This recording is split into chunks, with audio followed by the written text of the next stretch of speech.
Digital library એવી library છે જ્યાં પુસ્તકો, જર્નલ્સ, થીસિસ, નકશા, ઓડિયો, વિડિયો, ફોટોગ્રાફ્સ અને અન્ય સામગ્રી ડિજિટલ સ્વરૂપે સંગ્રહિત અને એક્સેસ કરી શકાય છે.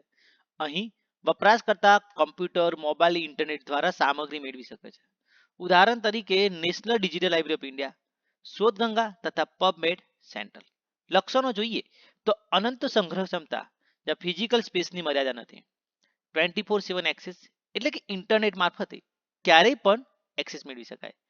ત્રીજું છે મલ્ટીમીડિયા સપોર્ટ. ટેક્સ્ટ ઉપરાંત ઓડિયો, વિડિયો, ઇમેજ, ઇન્ટરેક્ટિવ સામગ્રી મળી શકે છે. સર્ચેબિલિટીમાં કીવર્ડ, લેખક, વિષય દ્વારા સરળ રીતે શોધી શકાય. રિસોર્સ શેરિંગ જોઈએ તો એક જ સામગ્રી લાખો વપરાશકર્તા સાથે શેર કરી શકાય છે. નેટવર્કિંગ, ઇન્સ્ટિટ્યુશનલ રિપોઝિટરી અને અન્ય લાઇબ્રેરી સાથે કનેક્ટિવિટી છે. સસ્તું અને ઝડપી વિતરણ, જ્યાં ડિજિટલ કોપી તરત જ ઉપલબ્ધ થાય છે. પ્રિઝર્વેશન જોઈએ તો રેર મેન્યુસ્ક્રિપ્ટને લાંબા ગાળે સાચવવામાં મદદરૂપ થાય છે. યુઝર ફ્રેન્ડલી ઇન્ટરફેસ, જેમાં વપરાશકર્તા સરળતાથી બ્રાઉઝ અને સર્ચ કરી શકે છે. ફાયદા જોવામાં આવે તો એક્સેસિબિલિટી, જ્યાં કોઈ પણ સ્થળેથી એક્સેસ કરી શકાય છે. ટાઈમ સેવિંગ છે, વપરાશકર્તા સીધું જ જરૂરી દસ્તાવેજ મેળવી શકે છે. Cost effective, printing, physical space અને મેન્ટેનન્સ ખર્ચ ઓછો. રિસોર્સ ઇન્ટિગ્રેશન, વિવિધ સ્ત્રોતમાંથી સામગ્રી એક જ પ્લેટફોર્મ પર. મલ્ટિપલ એક્સેસ, જ્યાં અનેક વપરાશકર્તાઓ એક સાથે એક જ સામગ્રી એક્સેસ કરી શકે છે.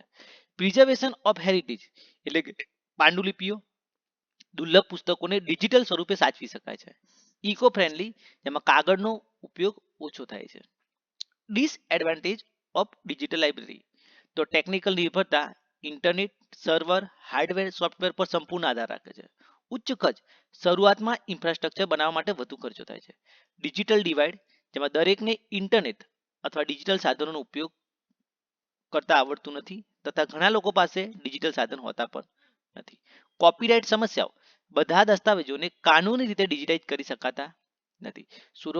સુરક્ષા જોખમ, જેમાં hacking, data corruption, unauthorise access થઈ શકે છે. માનવીય સંપર્કનો ભાવ, પરંપરાગત લાઇબ્રેરિયન યુઝર ઇન્ટરેક્શન ઓછું થઈ શકે છે. ટ્રેનિંગની જરૂર, વપરાશકર્તા અને સ્ટાફને ડિજિટલ લિટરસી હોવી જોઈએ.